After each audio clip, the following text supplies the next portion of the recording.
En los primeros documentos del Nuevo Testamento, en el Código de Muratori, que es del año 250 aproximadamente, aparece la lista de libros del Nuevo Testamento en los cuales se incluye el Evangelio de Juan.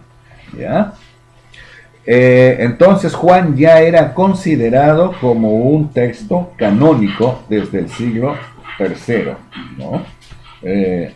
Antes de el evento de Constantino.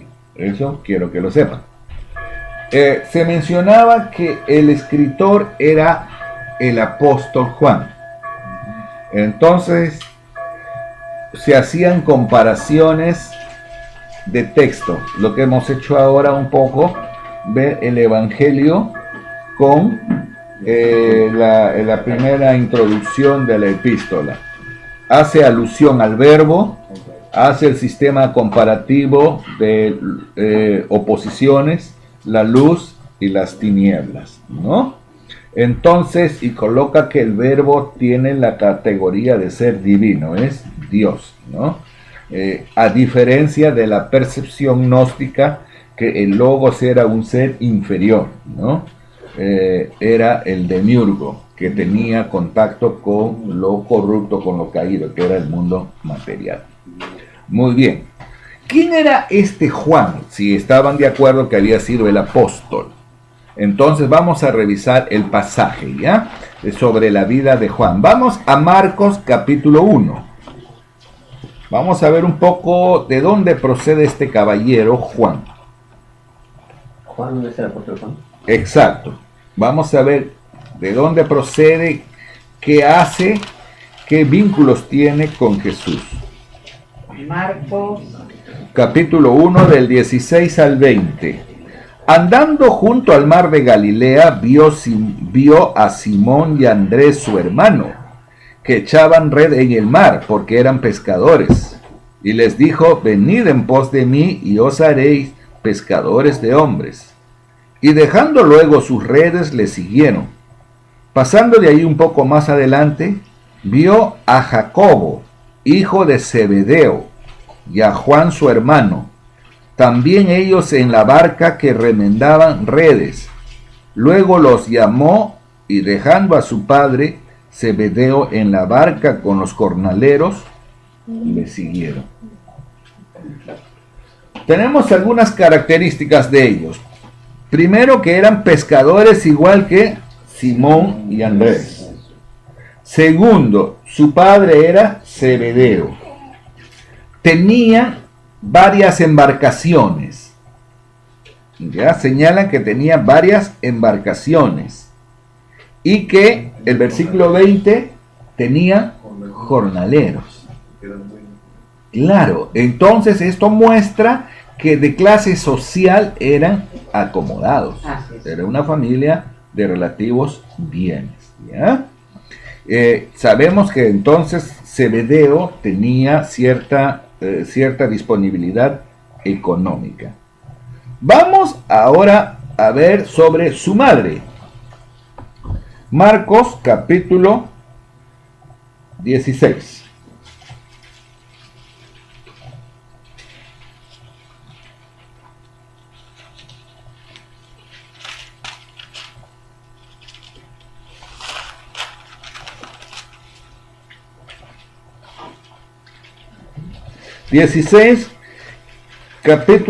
Versículo 1. Cuando pasó el día de reposo, María Magdalena, María la madre de Jacobo y Salomé compraron especias aromáticas para ungirles. Noten a quiénes menciona: Magdalena, María la madre de Jacobo y Salomé. Si hacemos la comparación con Mateo, vamos a Mateo.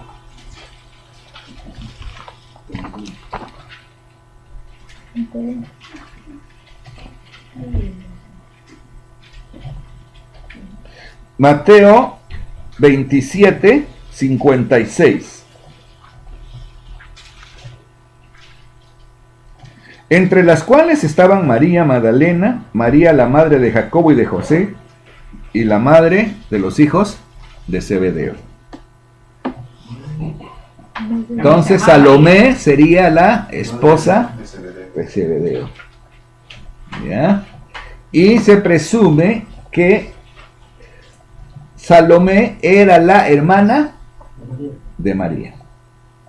De ahí que había una cercanía con Jesús. Bien. Vamos al pasaje de Mateo 20. Mateo 20, versículo 17. Subiendo Jesús a Jerusalén, tomó a sus 12 discípulos aparte en el camino y les dijo: He aquí subimos a Jerusalén, y el Hijo del Hombre será entregado, y los principales sacerdotes y a los escribas, y le condenarán a muerte, y le entregarán a los gentiles para que le escarnezcan, le azoten y le crucifiquen, mas al tercer día resucitará. Cuando está bien subiendo a Jerusalén, les dice esto. Se le acerca para recibirlo en Jerusalén la madre de los hijos de Zebedeo. ¿Quién era? Salomé. Con sus hijos. ¿Quiénes eran sus hijos? Y Jacobo. Postrándose ante él y pidiéndole algo. Le dijo: ¿qué quieres? Ella le dijo: ordena que en tu reino se sienten estos dos hijos míos, uno a tu derecha y el otro a tu izquierda. Entonces Jesús respondiendo dijo: no sabéis lo que pedís. ¿Podéis beber del vaso que yo he de beber y ser bautizados con el bautismo que yo soy bautizado? Y ellos le dijeron: podemos. Jesús habla acá en alegorías también. Ya le está diciendo, beber del vaso que va a beber significa el sufrimiento. Y ser bautizados con el bautismo que yo soy bautizado, ¿a qué se refería? A la forma de su muerte, ¿ya? Él les dijo: a la verdad de mi vaso beberéis, y con el bautismo con que yo soy bautizado seréis bautizados. Pero el sentaros a mi derecha y a mi izquierda no es el mío darlo, sino aquellos para quienes está preparado por mi Padre. Noten la figura 24. Cuando oyeron, los 10 oyeron esto, se enojaron contra los dos hermanos. Se arma una disputa en relación a quién tenía el lugar de preeminencia. ¿Quién tomó la iniciativa de la disputa? La señora Salomé, mamá de Jacobo y de Juan. Todos estaban interesados, por supuesto, porque los 10 también reaccionan, ¿ya? Probablemente la mamá de Jacobo y de Juan tenía una propiedad o una vivienda en Jerusalén y por eso estaba allí para recibirlo. ¿Bien? Correcto. ¿Y siempre quién está a la derecha y a la izquierda de Jesús? Nadie. Es una figura. Es una figura, sí. Ahora vamos al pasaje sobre las relaciones sociales de Juan. Mateo 27.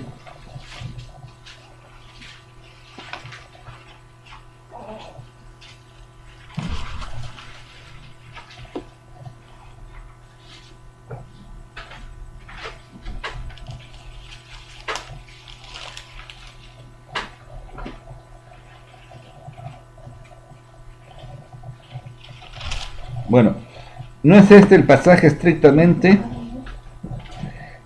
Hay un pasaje en el cual Juan entra a la casa de Caifás. ¿Por qué? Porque era conocido por el sumo sacerdote. Y entonces hace entrar a Pedro. Lo que está enseñando el pasaje es que Juan tenía influencia social en Jerusalén. ¿Ya? Posteriormente él es conocido como el apóstol a quien el Señor Jesús amaba, ¿no? Y Juan habla de sí mismo. Vamos al Evangelio de Juan, Juan 18, podemos ver Juan 18 del 15 al 17. Seguían a Jesús Simón Pedro y otro discípulo, y este discípulo era conocido del sumo sacerdote. Y entró con Jesús al patio del sumo sacerdote, mas Pedro estaba fuera a la puerta. Salió pues el discípulo que era conocido del sumo sacerdote y habló a la portera e hizo entrar a Pedro. Entonces Juan se identifica como el otro discípulo que hace entrar a Pedro. Se nota que Juan tenía influencias entonces en Jerusalén. ¿Ya? Correcto. Cuando Jesús muere en la cruz, antes de partir, vio a su madre. Vamos a Juan 19, versículo 26. Cuando vio Jesús a su madre y al discípulo a quien él amaba, que estaba presente, dijo a su madre: mujer, he ahí tu hijo. Después dijo al discípulo: he ahí tu madre. Y desde aquella hora el discípulo la recibió en su casa. Si Mateo fue escrito probablemente el año 60 o un poco más, cuando dice que la recibió en su casa, entonces seguía todavía cuidando de María. ¿Correcto? Estos pasajes nos muestran que había una relación clara de Juan con Jesús y había un testimonio de un acercamiento muy íntimo con él. Muy bien. Eusebio nos narra que Juan finalmente para los años 70 aparece en Éfeso. Siendo de Jerusalén, él va al norte, aparece en Éfeso. Y en Éfeso él se congrega en la iglesia y forma parte de los directivos de la iglesia, ¿ya? De Éfeso. De tal manera que allí escribe el Evangelio de Juan. Vamos a algunas observaciones sobre el Evangelio de Juan. El Evangelio de Juan es un evangelio que es escrito en un perfecto griego.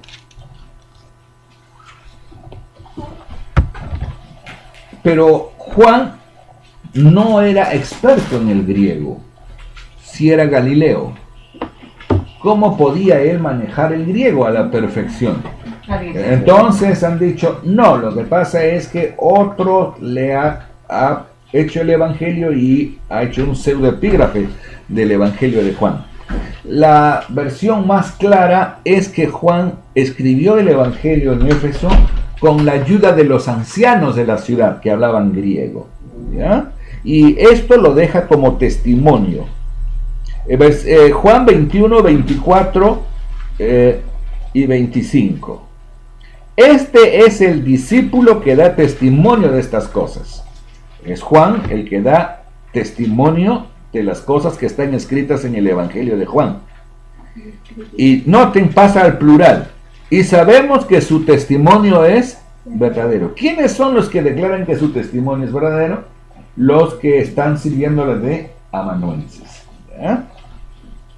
Y luego termina con una redacción que hay muchas otras cosas que Jesús hizo, las cuales si se escribieran una por una, ni aún en el mundo cabrían los libros que se habrían de escribir. ¿Por qué? Porque Juan hace una selección de 7 milagros y 7 eventos de predicación, ¿no? Hay un propósito en escribir el pasaje. ¿Está claro esto? Muy bien. Escribe el libro de Apocalipsis. Apocalipsis es un libro que tiene un griego bastante accidentado, a diferencia del Evangelio de Juan. Entonces, esto da a entender que Juan escribe de mano directa el Apocalipsis, ¿no? Cuando está preso en Patmos. Y que el Evangelio de Juan ya es las epístolas de Juan son epístolas que son coayudadas en su redacción para ser dirigidas a las iglesias que están afrontando los problemas. Entonces tenemos estos datos, ¿ya? Juan deja aproximadamente el año 70 Jerusalén, se dirige a Éfeso y en Éfeso entonces desarrolla un ministerio hasta que la muerte lo coge allí. Bien, vamos ahora entonces directamente a la epístola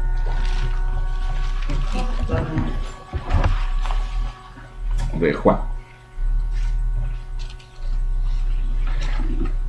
Lo que era desde el principio, lo que hemos oído, lo que hemos visto con nuestros ojos, lo que hemos contemplado y palparon nuestras manos tocante al verbo de vida. Y hemos visto que hay una estrecha relación con el Evangelio de Juan en los versículos iniciales. Lo que está diciendo acá es que Él es testigo. Y ese testimonio es el testimonio apostólico. Él como apóstol ha estado cerca del verbo. El versículo 2. La vida fue manifestada y la hemos visto y testificamos y anunciamos la vida eterna, la cual estaba con el Padre y se nos manifestó. Otra vez, coloca la relación que Jesucristo era uno y estaba con el Padre y Él se nos ha manifestado. Bien. Bien. Y señala, lo que hemos visto y oído, esto os anunciamos, para que también vosotros tendráis comunión con nosotros, y nuestra comunión verdadera es con el Padre y con su Hijo Jesucristo. Estas cosas os escribimos para que vuestro gozo sea cumplido. Había una amenaza de los herejes que decían que no podía haber el gozo de tener a Dios si no era a través del descubrimiento de los mensajes ocultos que debían conocerse a través de la gnosis. Pedro les dice, Juan les dice, no, el gozo de ustedes se ve cumplido al aceptar que Jesucristo es Dios y Jesucristo es el camino al Padre. Por esta es la necesidad de reiterarles para que vuestro gozo no sea interrumpido. Vuestro gozo es cumplido. ¿Correcto? Versículo 5. Este es el mensaje que hemos oído de Él y os anunciamos. Dios es luz y no hay tinieblas en Él. La misma comparación que tiene en Juan. Y cuando habla en los primeros versículos del Evangelio de Juan, habla de Juan el Bautista. Algunos eruditos sugieren que los primeros capítulos del Evangelio de Juan están dirigidos a los seguidores de Juan el Bautista que tenían trasfondo esenio. Los esenios tenían también el estilo de escribir muy parecido a los de los gnósticos, usando estas comparaciones de oposición, lo bueno, lo malo, las tinieblas, la luz, lo alto, lo bajo, ¿correcto? Entonces lo que está haciendo aquí es usando el lenguaje que usan los gnósticos y probablemente los esenios, pero para dar el mensaje cristiano. Si decimos que tenemos comunión con Él y andamos en tinieblas, mentimos y no predicamos la verdad. Este es un versículo que no lo vamos a entender si no entendemos el contexto. Estos gnósticos también eran antinomianistas. Antinomianistas. Una palabra un poco extraña para nosotros. Anti es contrario. Nomianistas contra de los nomos. Contra la ley. Antinomiano es el que está en contra de la ley. Son dos palabras griegas. Antinomos. Antinomia. Bien. Estos herejes decían lo siguiente. Si yo llego a conocer de Dios a través del ejercicio de la gnosis, no necesito guardar la ley de Dios.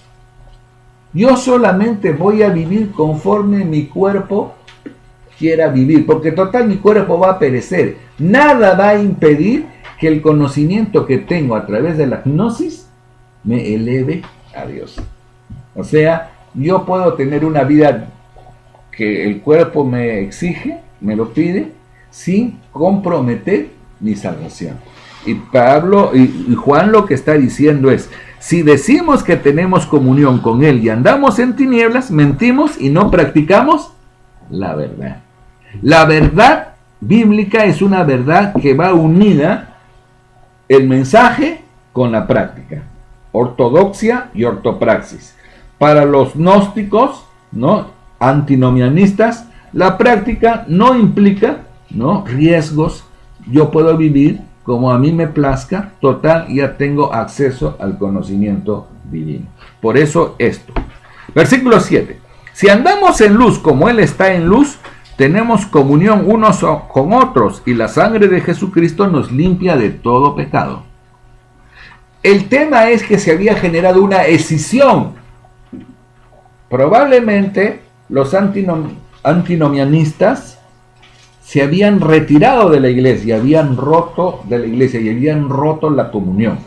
Por eso Juan les dice, si hay comunión y si estamos en la luz, una de las señales es que hay comunión, no que hay disputas, no que hay escisiones. Y cuando tenemos faltas, la sangre de Cristo nos limpia de todo pecado. Los antinomianistas decían, eso del pecado es una tontería. Simplemente ese es un fariseísmo. Porque si yo ya conozco la verdad, nada me separa de la verdad. Entonces Pablo le decía, si decimos que no tenemos pecado, nos engañamos a nosotros mismos y la verdad no está en nosotros. Entonces, la verdad de los gnósticos no es verdad. La verdad va unida a la práctica. Y la práctica es luchar contra el pecado. ¿Cuál es la relación? Si confesamos nuestros pecados, Él es fiel y justo para perdonar nuestros pecados y limpiarnos de toda maldad. ¿Ya? La figura acá doctrinal es que el creyente que ha recibido a Cristo ha sido limpiado del pecado. Sin embargo, puede ensuciarse otra vez en pecado. Y para esto debe luchar para no caer en pecado. Desde que recibe el Espíritu de Dios, empieza una lucha directa y frontal con el pecado. Puede y debe vencer con ayuda del Espíritu Santo pecados que son los más escandalosos, los que forman la parte de su rutina. Sin embargo, esto no lo libera de que siga cometiendo pecados. Y cada vez que él es consciente, debe pedir a Jesucristo, el cual es el único que puede limpiarlo. ¿Ya? Porque si decimos que no hemos pecado, le hacemos a él mentiroso y la palabra de Dios no está en nosotros. Somos santos en santificación, en lucha contra el pecado. Si somos hijos de luz, andemos en la luz. Y señal de la luz es que vivamos en comunión. ¿Correcto? Que el Señor bendiga por su palabra. Preguntas, comentarios.